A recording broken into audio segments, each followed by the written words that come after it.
Olá, tudo bem? Vamos retomar ao início do segundo bimestre das aulas que foram interrompidas. Nós falamos na primeira parte do semestre sobre a biologia das plantas daninhas, falamos a respeito dos danos causados pelas plantas daninhas, falamos de efeitos alelopáticos, falamos da competição que se dá em condição de vários fatores, tanto água, quanto luz, quanto nutrientes. E agora nós vamos falar dos métodos de controle de planta daninha. Então a segunda VA, essa segunda parte da disciplina, é uma parte que nós iremos nos atermos principalmente aos métodos de controle, as formas de como controlar a planta daninha, de como estabelecer um cultivo em convivência com essas plantas daninhas até determinado período e, a partir de determinado período, entrar com medidas de controle que sejam eficientes, que sejam eficazes, para que assim a produtividade agrícola não seja afetada por conta das plantas daninhas. Tá? Nós lembramos aí que as plantas daninhas têm uma importância muito grande em relação à produtividade agrícola, porque competem com as plantas de interesse econômico e, além disso, liberam substâncias alelopáticas que impedem ou que prejudicam o crescimento das plantas de interesse econômico. Dessa forma, grande aporte financeiro é dedicado ao controle de plantas daninhas. Grande aporte financeiro direcionado para o controle dessas plantas daninhas através de gastos com mão de obra, gastos com produtos químicos, gastos com métodos de manejo que visam reduzir essa competição, reduzir a população de plantas daninhas ou até tentar, em determinado período, evitar qualquer nível de competição. Então, por que controlar as plantas daninhas? Né? Então, a competição existe entre as plantas daninhas e as plantas de interesse econômico. Então, as plantas daninhas competem com as plantas de interesse econômico por fatores de produção, como água, luz e nutrientes. Nós já falamos detalhadamente a respeito dessa competição, que se dá a nível de solo e que se dá acima do solo. Então, raramente no campo, água, luz e nutrientes, principalmente água e nutrientes, raramente água e nutrientes estão em uma quantidade suficiente para o crescimento das plantas de interesse econômico e das plantas daninhas. Então, muitas vezes, o nutriente, a água, está disponível para a planta de interesse econômico. E à medida que a planta daninha começa a extrair esses recursos do solo, limita a disponibilidade para a planta de interesse econômico. Por que controlar as plantas daninhas? Também porque essas plantas daninhas causam inibição do crescimento de algumas culturas em função da liberação de aleloquímicos, que são substâncias que exercem um efeito alelopático nas culturas de interesse, reduzindo o crescimento ou até impedindo o crescimento e muitas vezes levando a planta de interesse econômico à morte. Por que controlar as plantas daninhas? Pela interferência nas colheitas de algumas culturas. Então, tem culturas que perdem o valor comercial se os grãos estiverem misturados com plantas daninhas, né? com algumas sementes de plantas daninhas. Podem ser hospedeiras de pragas, doenças e nematóides. Então, as plantas daninhas podem ser hospedeiras de pragas, doenças e nematóides, e isso já causa um prejuízo indireto para as plantas de interesse econômico. Então, é bem complicado manter as plantas daninhas sem o devido controle. De que forma devemos escolher o método de controle da planta daninha? Né? De que forma devemos escolher o método? Qual é o melhor método? O método ele deve ser escolhido com base no com base em critérios regionais. Por exemplo, é interessante observar o critério de mão de obra e disponibilidade de equipamentos. Muitas vezes, determinado controle é o mais eficiente, mas ele requer mão de obra que não está disponível em abundância naquela região, ou requer um equipamento sofisticado em que o produtor não tem aporte financeiro para adquirir aquele equipamento. Então, deve-se considerar a disponibilidade de mão de obra e a disponibilidade de equipamentos para realizar o controle. Então, as possibilidades de controle. O controle preventivo, o controle cultural, o controle físico, mecânico, biológico, o controle químico e o controle integrado, que usa vários métodos de controle. Qual o melhor método de controle? Né? Então é aquele que combina diferentes métodos. O melhor método de controle é aquele que não deixa o produtor dependente de um único método. Toda dependência de um único método é incoerência. É incoerência, é incorreto e é uma vulnerabilidade agrícola. Toda produção que depende de um único método de controle de planta daninha representa uma produção com vulnerabilidade agrícola.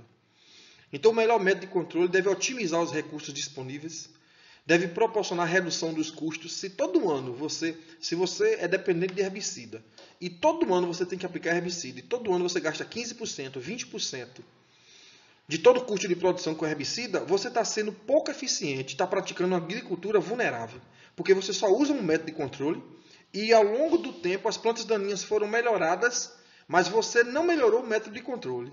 Ou seja, as plantas daninhas estão evoluindo mais do que a sua capacidade de controlar.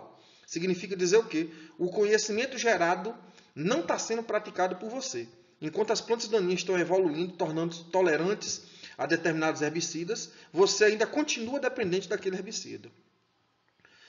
Apresente alta eficácia, máxima segurança para o ser humano.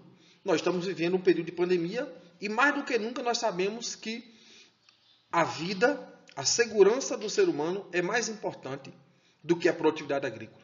Manter o ser humano vivo é mais importante do que aumento de produtividade. A ausência é o mínimo e a contaminação do ambiente. Então a gente faz juramento quando a gente faz agronomia, quando a gente faz outros cursos, a gente faz juramento com relação à preservação do meio ambiente. A gente faz juramento com relação a isso. Dificilmente tem um juramento que não considera a preservação do meio ambiente. Então a gente não pode esquecer que o produto químico ele é uma tecnologia gerada para o homem utilizar sobre as plantas, porque o homem domina sobre as plantas, não é a planta que domina sobre o homem. No entanto, o domínio do homem sobre as plantas deve ocorrer de uma forma racional e não de uma forma irracional. Não deve ser um domínio que degrada. Não deve ser um domínio degradante. Tem que ser um domínio que preserve os recursos ambientais, que garanta o futuro das gerações que estão por vir. Então, observe que o melhor método de controle é aquele que torna o ser humano menos vulnerável. Ou seja, é aquele que também pratica uma agricultura menos vulnerável, uma agricultura que não é dependente.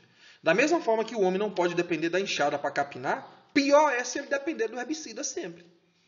Então, ao longo dos anos, você precisa ter um método de controle integrado que te proporcione usar cada vez menos herbicida por dois motivos.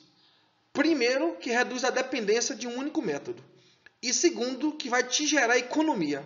Tá? Então, mais importante do que se preocupar com produtividade é se preocupar com rendimento. Muitas vezes você consegue maior rendimento sem aumentar a produtividade, simplesmente reduzindo seus custos.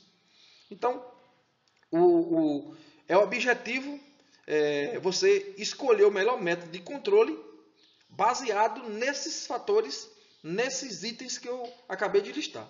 Eu quero também abrir um parêntese para dizer que nem sempre é interessante erradicar a planta daninha. Dificilmente a gente consegue erradicar, mas na nossa mente muitas vezes existe esse objetivo. Porque é possível em alguns tipos de cultivo, alguns tipos eu não estou generalizando, conviver com a planta daninha. Principalmente naquele período anterior à interferência. O período em que a planta daninha ela não interfere significativamente na produtividade. Ela não interfere significativamente no crescimento da planta de interesse econômico. Então, a planta daninha pode ser uma fonte de matéria orgânica para o solo. Dificilmente, outro fator no solo gera tantos benefícios para as culturas quanto a matéria orgânica. Então, as plantas daninhas, a depender do tipo de planta daninha, ela pode conviver com a planta de interesse econômico até determinado período e quando chegar em tal período, ela pode ser utilizada como cobertura do solo. Principalmente se essa planta daninha não possuir propagação vegetativa. Quer dizer o quê? Quando você cortar ela, ela não vai propagar. Então é interessante analisar esses aspectos. Além disso, as plantas daninhas, elas podem ser utilizadas como indicadoras.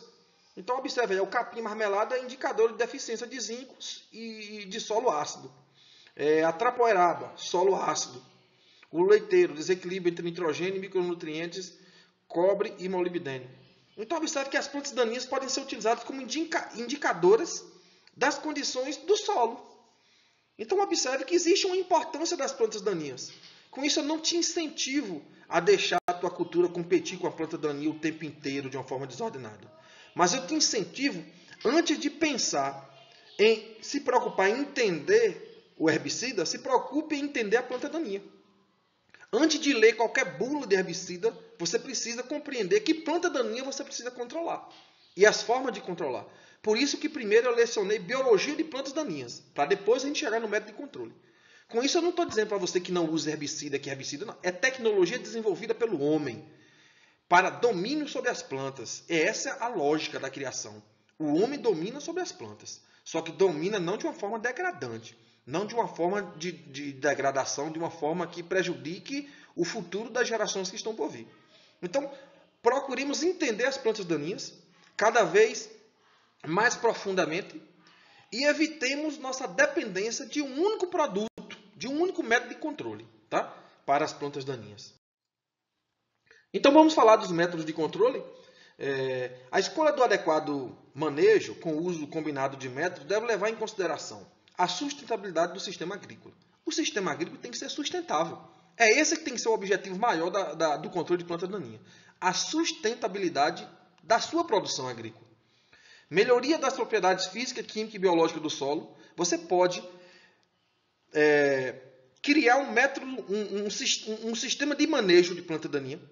Um sistema de manejo que consiga, além de controlar a planta daninha e agregar valor, porque vai aumentar o teu rendimento, além disso, você pode se preocupar e já usar esse método, esse manejo da planta daninha para melhorar as propriedades físicas, químicas e biológicas do solo.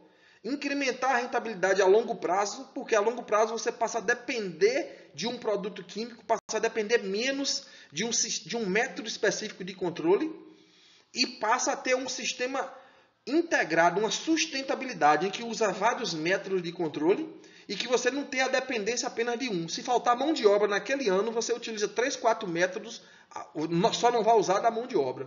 Não tem tanto prejuízo. Redução da dependência de um único método de controle, redução de infestação de plantas daninhas a longo prazo. Então você tem que ter esse objetivo a longo prazo no controle de planta daninha. Você tem que ter o objetivo que, ao longo dos anos, a incidência de planta daninha vai ser menor. Não vai acontecer o que ocorre hoje. O que é que acontece hoje? Daqui a uns anos atrás, uma das principais plantas daninhas aqui da região era o picão preto. Hoje é buva e o amargoso. Corda de viola também. Note que o que está acontecendo é simplesmente uma rotação de plantas daninhas. As plantas daninhas estão fazendo rotação entre elas. E a gente fica dependendo de produto químico. Muda do glifosato, vai para o 2,4-D, usa 2,4-D com glifosato, usa outro. Então a gente tem uma dependência total de produto químico. Entendeu? E não nos preocupamos, por exemplo, a cada ano ter uma menor incidência de planta daninha. Isso é a ausência de um manejo integrado, de um manejo sustentável de planta daninha. Então vamos falar do primeiro método de controle, que é o preventivo. Esse método de controle tem como fundamento usar medidas que previnem a entrada de plantas na área de cultivo. Então o objetivo é evitar que a planta daninha entre na área de cultivo, é evitar a introdução da planta daninha numa área em que não tem infestação daquele tipo de planta. Para o controle preventivo, existem métodos legais, em termos de lei, e existem parâmetros técnicos. Os métodos legais, por exemplo, eu estou citando o artigo 13, inciso 6 da lei número 6.538, de 22 de junho de 1978, que dispõe sobre os serviços postais, que dispõe sobre o transporte de plantas. Né? Nós sabemos que existe uma legislação sobre o transporte de plantas de um estado para outro, e até de países para outros países. Tá? Isso é para evitar a introdução de espécies que não existiam naquela região. Tá? Então é interessante evitar essa entrada de uma planta daninha que ainda não existe naquela região, que ainda não é problema naquela região. Quanto aos aspectos técnicos, né, inspecionar sementes adquiridas, principalmente quando não são adquiridas de empresas idôneas, utilizar sementes de elevada pureza. Eu vou te contar, com relação às sementes, principalmente quando não são adquiridas de empresas idôneas, é interessante nem adquirir quando não é de empresa idônea. Nem adquirir, porque o barato muitas vezes sai caro. Eu vou falar com vocês com relação a umas mudas de limão que nós adquirimos de empresa idônea, tudo registradinho, tudo certinho, e de banana.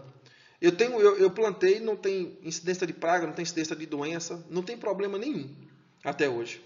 Eu conheço pessoas que já adquirem, às vezes, de empresas que não são idôneas e que a planta morre, apresenta incidência de praga, de doença, além de vir, muitas vezes, semente de planta daninha que nunca foi encontrada naquela região. Utilizar semente de elevada pureza, evitar o uso de esterco com propágulos de plantas daninhas, até na própria preparação do esterco, todo período de preparação, quando o esterco está sendo curtido, o próprio aumento de temperatura muitas vezes impede a germinação de planta daninha. Agora, se o esterco é desconhecido, uma fonte desconhecida, aí você não sabe se foi bem curtido. Limpar cuidadosamente máquinas, grades e colhedeiras, que pode ter torrão, pode ter resto de solo, e aí pode conter semente de planta daninha ou até propágulos. Inspecionar mudas com torrão, colocar animais adquiridos em áreas separadas, né? Pode, na pelagem do próprio animal, pode ter semente de alguma planta daninha, que porventura não existia naquela região, mas um animal adquirido de outra região. Nós sabemos que diversos animais, como gado e tudo, pode ser transportado de regiões longínquas, de estado para estado. E aí no pelo pode até ter ali uma semente de uma espécie que não existia naquela região e passou a existir, por conta da chegada desse animal e o devido cuidado que não foi tomado. O segundo método de controle de planta daninha é o método cultural. Esse é um dos métodos mais importantes e que deveria ser mais utilizado. O fundamento dele é criar condições para a manifestação do máximo potencial produtivo da cultura. Então, um dos métodos de controle cultural é o preparo do solo, o próprio preparo do solo. São alterações físicas e químicas para otimizar o desenvolvimento da cultura. O revolvimento do solo coloca sementes a grandes profundidades e, por colocar sementes a grandes profundidades, muitas vezes essas sementes não germinam porque estão a grandes profundidades. Mas, em contrapartida, muitas sementes que estão a grandes profundidades, elas são, no revolvimento, elas vêm para a superfície e podem germinar. E quando essas sementes germinam, reduz o banco de sementes do solo, mas aumenta a germinação de planta daninha. Isso pode ser um método de controle. Por que pode ser um método de controle? Imagina você promover esse revolvimento do solo, e aí eu não estou te incentivando a cultivar revolvendo o solo. Eu estou te falando se a tua condição de cultivo é uma condição propícia para revolver o solo. Imagine fazer isso na entre-safra. Se você faz isso na entre-safra e a planta daninha ela germina e começa a desenvolver na entre-safra, a sua possibilidade de controle é muito maior do que durante a safra. Por quê? Até o tipo de produto que você vai usar quando só tem planta daninha, não tem planta de interesse econômico, pode ser um produto muito mais eficiente. Então pode ser um método de controle. A correção da acidez do solo controla algumas plantas daninhas. Tem planta daninha que desenvolve em solo ácido. Tá aí dois exemplos, a erva quente e a poaia do campo, que nós vimos quando falamos de plantas daninhas, falando de biologia de planta daninha no início do semestre. Outro método de controle de planta daninha importante é a rotação de culturas. Consiste em alternar no espaço e no tempo as culturas agrícolas, de forma a promover alterações no ambiente de produção, ou seja, altera o ambiente de produção. Imagina que a planta daninha desenvolvia naquele ambiente com a cultura da soja, mas você altera o ambiente de produção, passou a colocar outra cultura. E aí a acidez do solo é diferente, a disponibilidade de água é diferente, de nutriente é diferente, e o porte dessa cultura é diferente, então a quantidade de luz que chega para a planta daninha é diferente. Você alterou todo o sistema de produção, provavelmente vai desfavorecer a planta daninha. A utilização de culturas com maiores potenciais competitivos. Então imagine que você planta soja na safra e sorgo na safrinha. Você está usando culturas com potenciais competitivos totalmente diferentes. O uso de culturas com variadas exigências quanto aos fatores de produção. Então, tem culturas que exigem mais nitrogênio, outras culturas exigem mais potássio. Então, a maioria das culturas, o principal nutriente exigido quantitativamente é o nitrogênio. No entanto, a banana, quantitativamente, o principal nutriente utilizado é o potássio. Exigido é o potássio. O uso de culturas com potencial alelopático. O sorgo é uma das culturas com potencial alelopático. O girassol é uma cultura com potencial alelopático. E outras várias culturas que podem liberar, alguns exudados pelo sistema radicular ou até na decomposição das folhas na palhada ali, e liberando substância alelopática pode inibir o crescimento de algumas plantas daninhas. Então já existe dados na literatura comprovando que a liberação de substâncias alelopáticas pela folha do sorgo controla algumas plantas daninhas. O uso de culturas com diferentes portes É interessante porque altera a disponibilidade de luz que chega ao solo. E isso pode prejudicar o crescimento da planta daninha. O cultivo de espécies com diferentes exigências de espaçamento. Quando altera o espaçamento, altera a luz incidente na superfície do solo. E isso prejudica o crescimento da planta daninha. Alterações na época de semeadura ao rotacionar a espécie. Isso é interessantíssimo. Você alterar a época de semeadura e, com isso, a convivência da planta daninha com a cultura é diferente. Ou seja, o nutriente que você colocava para a planta daninha, o que você colocava para a planta de interesse econômico, você colocava para a planta de interesse econômico e a planta daninha usufruía, quando você altera a época de cultivo, aquele nutriente não vai estar disponível naquele momento que a planta daninha corriqueiramente tinha um nutriente disponível no solo.